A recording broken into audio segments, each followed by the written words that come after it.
సమ్మె నోటీస్పై ఆర్టీసీ జేఏసీని చర్చలకు ఆహ్వానించిన కార్మిక శాఖ సాయంత్రం 4 గంటలకు ఆర్టీసీ యాజమాన్యం జేఏసీ నాయకులతో భేటీ కానుంది. తమ 15 ప్రధాన డిమాండ్లు పరిష్కరించాలని జనవరి 27న ఆర్టీసీ జేఏసీ సమ్మె నోటీసు ఇచ్చింది.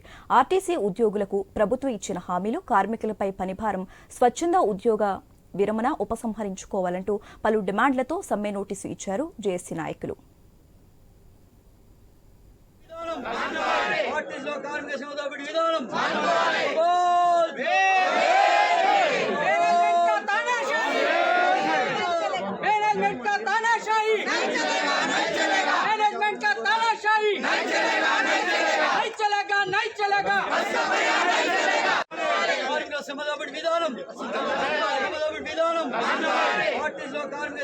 విధానం